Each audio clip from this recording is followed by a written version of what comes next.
Somewhere outside of time, history's sharpest minds get one table, 1 hour, and no script. Tonight, the man who explained the market, and the man who spent his life trying to bury it. Oh, thank heavens, someone has finally brought food. Who made it? I'm sorry? Pardon? The bread. Who made it? A baker, presumably? That is generally how bread happens. And who owns the bakery? Why on earth does that matter? It's bread. Butter it and move on. Now we're getting somewhere. We have been at this table for 11 seconds. And already the entire history of political economy is on it, next to the bread. Do you do this at every meal? Interrogate the toast? Only the meals that come with a stranger, a fog, and no clear explanation of where either of us is. Fair. Where do you suppose we are? Somewhere between your world and mine, I'd imagine. Judging by the lighting, someone with a budget arranged this. You've written an enormous book criticizing capitalism. Yes. Have you read mine? Yes. Twice. The second time to see if I'd missed something. And? I hadn't. Then you know I did not invent capitalism. I described it. There's a difference. There is. You described it the way a man describes a house fire he finds beautiful. I see we've begun pleasantly. You know, between the two of us, we could outfit an entire university faculty in facial hair alone. I take that as a compliment. You should not. Do you know what they've done with my ideas 2 centuries later? Coffee mugs. There's a mug. It says invisible hand, visible results. At least you're on a mug. I'm on a flag. And a beard-shaped novelty pillow, apparently. In a version of the future I was shown before you arrived. A pillow. A pillow. Soft. Ironic, considering how many people have lost sleep over me.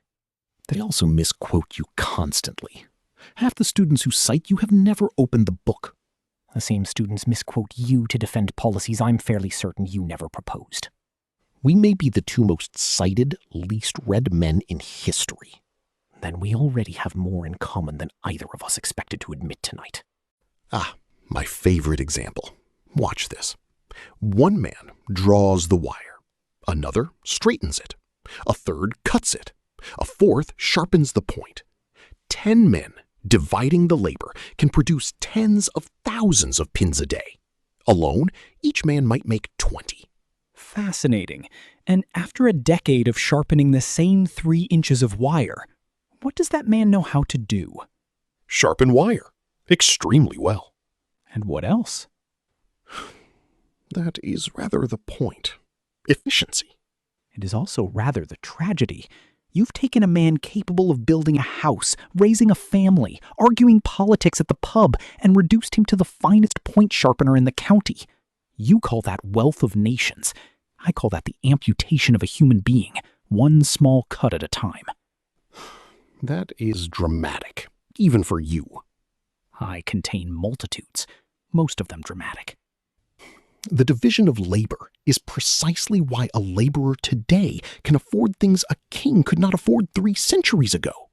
A laborer today can afford a great many pins. I am not certain that is the same as a good life. Does he know his name is not on anything he makes? No one's name is on a pin, Karl. Precisely. Ah, now this is progress. Look at those workers. They produce enormous quantities of goods, and they own none of it. They are paid for their labor. And the owner keeps the profit. Because the owner provided the capital, the machinery, the organization, and accepted the risk if it all failed. And the worker provided the labor that actually produced the commodity. Without labor, your machinery is a very expensive paperweight. Without capital, there is no machinery to begin with. Without workers, the machinery sits there collecting dust and looking impressive at parties. Then perhaps we need both. That is precisely what I have been arguing about for several hundred pages. No, you are arguing that one side should eventually own everything.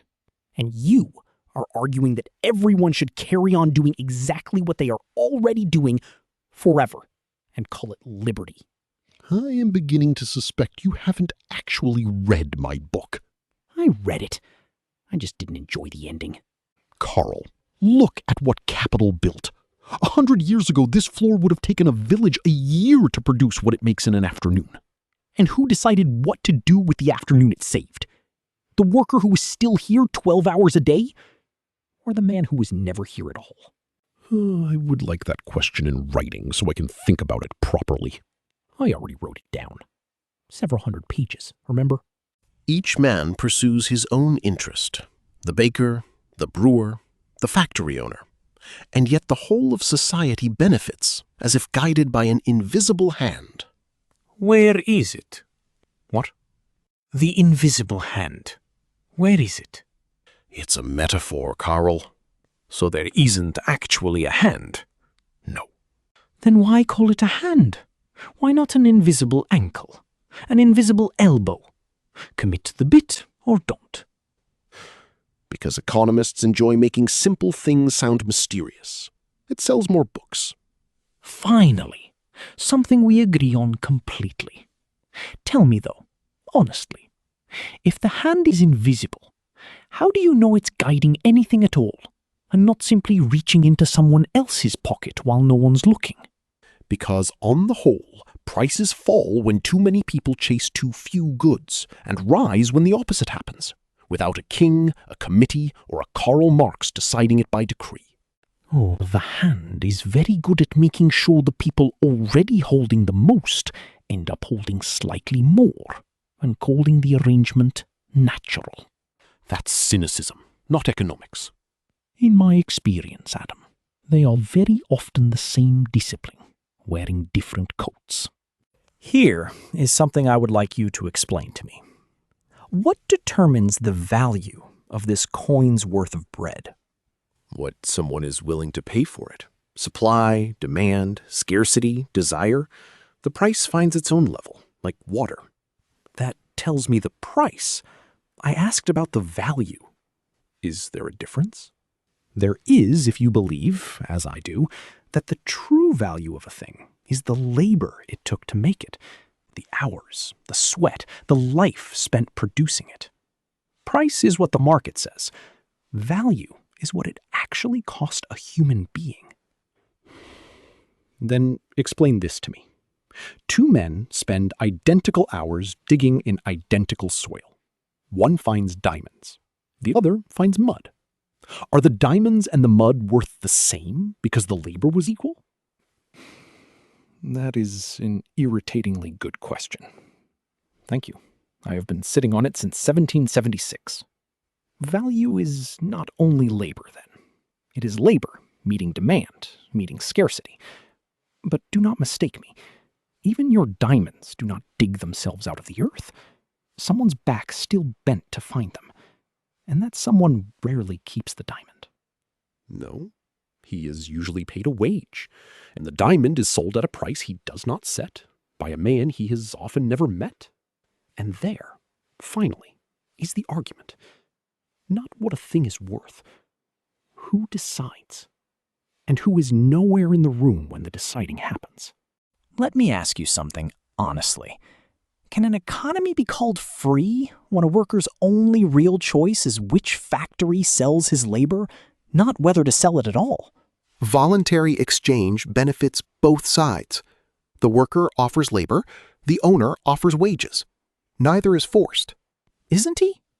Try telling a man with no land, no tools, and a hungry family that refusing work is a free choice. Wages have risen. Specialization has made labor more productive. Living standards over time do improve. For some. And when one man owns the factory and another owns nothing but his own hands, do you truly believe they are negotiating as equals? No, I never claimed they were equals. Only that even an unequal exchange can leave both better off than no exchange at all. Better off than nothing is a very low bar for an entire economic system to clear. It is also the bar most economic systems in human history have failed to clear. Feudal serfs did not choose their lord either, and had far less recourse than a modern laborer has. So your defense of capitalism is that it is better than serfdom? My defense of capitalism is that it is better than most of what came before it. I never claimed it was the last word, only an improvement on the previous one. Then we agree on one thing. History is not finished.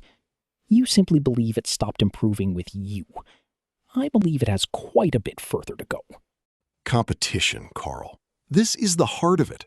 When the baker on the left charges too much, the baker on the right undercuts him. The customer wins. Quality rises, prices fall.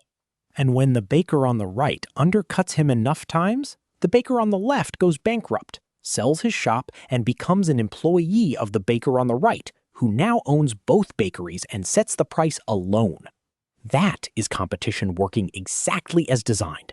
It does not stay competition forever. It consolidates. It always consolidates. Give it enough time and enough rounds, and your race to serve the customer becomes a race to own the only bakery left in town. Then the answer is to prevent that consolidation, not to abandon the race altogether. Prevent it how? With laws? Who writes the laws in a town with only one baker left and one baker's worth of money to fund every candidate for office? I did warn in my own book that merchants of the same trade rarely meet together without the conversation ending in a conspiracy against the public. I remember that line. It is one of the few in your book I underlined twice. Then we are not as far apart on this point as you'd like to believe. We are not as far apart on the diagnosis, Adam. Only on whether the patient can be saved without surgery. Now this I do enjoy showing people. What is happening? A crisis. Give capitalism enough time and it produces one on schedule, the way a clock produces the hour.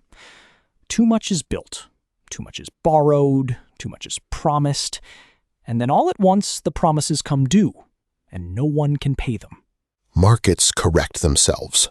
They do, rather violently and rather selectively. Watch who loses their home in a crash, and watch who is quietly made whole again afterward with public money. Money raised, incidentally, from the very people who lost their homes. That is not a free market. That is a market saved from its own consequences by the state, the very thing capitalism claims it does not need. Welcome to your invisible hand's least favorite trick. It is remarkably visible the moment it needs rescuing.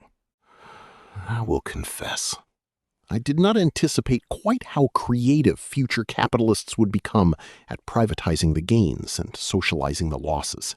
Neither did I, and I anticipated a great deal of unpleasantness. Is that a compliment? It's an autopsy. Try not to take it personally. So, let us settle the actual question. Who should own this factory? Whoever built it, financed it, and bears the risk of its failure. And if he did not build it with his own hands, if he simply had the money to hire the hands that did. The money itself represents past labor, past risk, past sacrifice, his own or his father's or an investor who trusted him with theirs. Convenient. How the past labor of the wealthy always seems to justify owning the present labor of everyone else. And convenient, how your solution always seems to involve the state owning it instead, which, historically, Karl, has not always gone remarkably well for the worker either. No, it has not always gone well. I will not pretend otherwise at this table, though I have pretended otherwise at others. That is the most honest sentence you've said all evening. Don't tell my publisher. So, if not the owner alone, and not the state alone, what precisely are you proposing? Say it plainly for once. That the people who work in a factory should have a genuine say in what happens to what they make and to the profit it produces, not as a favor granted by the owner, but as a right belonging to the labor itself. Some of that already exists where I come from. Cooperatives, shared ownership, profit sharing. It is not universal, but it is not nothing either. then it is not nothing. It is simply not enough, and not yet the rule rather than the exception. Here is what I actually want to know, Adam. Not the theory. You. Do you believe people are, at bottom, selfish creatures who must be bribed into cooperation with profit? Or do you believe something better of us? I believe people are self-interested, not the same as selfish. A baker feeds a city not out of love for strangers, but self-interest still produces bread for people he will never meet. I find that rather more reliable than waiting for universal love to organize breakfast. And I believe people cooperate best when cooperation is not a trick played on their self-interest, but the honest goal itself. I have seen strangers share their last coat with someone colder than themselves, not for profit, because it was right. I have also written, in a book you apparently have not fully read, that sympathy for others is the very foundation of a decent society. I did not think self-interest was the whole of us, only the part reliable enough to build an economy on. You wrote a book about sympathy? Before the famous one. Fewer people read it. I have made my peace with that. Then perhaps our disagreement is smaller than I assumed. You built an economy on the reliable half of human nature. I have spent my life demanding an economy bent on the better half. Neither of us, it seems, denies the other half exists. No. We simply disagree on which half to bet the whole system on. You have machines that can write books? Yes. Paint? Yes. Compose music? Apparently quite well, yes. And people still work 60 hours a week? Apparently. What in God's name is that? I believe that is currency. Except no one has ever touched it, no government controls it, and its entire value is that everyone agrees to pretend. That's actually not far from how I described money in the first place. I noticed. I did not say it comforted me. That man is being timed by a machine to the second. Yes? In my century, the factory owner at least had the decency to watch you exploit yourself in person. I do not have a clever rebuttal for that one. If the machines can do the work, truly all of it, what in your future are people meant to do instead? That is precisely the question I spent my whole life trying to get people to ask before the machines arrived. It appears no one was in a hurry to answer it. What is this? A compromise. Neither your system nor mine. Something built afterward by people tired of choosing between the two of us. Explain it. Markets, mostly yours. Ownership, mostly private. But a floor beneath it. Healthcare, schooling, a payment when a man loses his work through no fault of his own. Paid for collectively, so that losing in your race does not mean losing everything. That is not unreasonable. I did not expect you to say that so quickly. I never argued for a market with no floor beneath it, Karl. Only a market. A society that lets its losers starve in the street is not admiring competition. It is simply cruel and calling it economics. Then perhaps you would have signed on to more of this than you'd like to admit. Perhaps. Though I notice this compromise still has an owner for that factory back there, and a wage for the men inside it. You have not gotten everything you asked for either. No. I have gotten a floor, not the redesign of the house. It is not nothing. It is simply not the whole argument settled. Perhaps no argument this old is ever fully settled. Perhaps it is only managed, one generation at a time. Here is what troubles me most about you, Karl. Not the diagnosis, the prescription. You did not simply ask for reform. You called for revolution, the overthrow of the whole arrangement. Because I did not believe the people who benefited most from the arrangement would ever willingly reform it away. Ask a man who owns the factory to vote himself a smaller share and see how quickly reform arrives on its own. And yet, in the world we were just shown, the hospitals, the schools, the unemployment office, reform arrived, slowly, imperfectly, without the guillotine. It arrived after a great deal of shouting, striking, marching, and on occasion bleeding, by people your invisible hand was not in any hurry to compensate. I will not dispute that struggle produced it. I dispute that only revolution can. Reform, pressed hard enough by enough people for long enough, has moved mountains you predicted only dynamite could move. Perhaps I underestimated how much dynamite, a strike, a vote, and a very persistent union could resemble if given a century. Was that an apology? It was an observation. Do not get used to the difference. Perhaps markets are not morally perfect. Perhaps revolutions are not administratively perfect. Markets can create extraordinary wealth. They can also concentrate extraordinary power in extraordinarily few hands. I did not spend enough pages on the second half.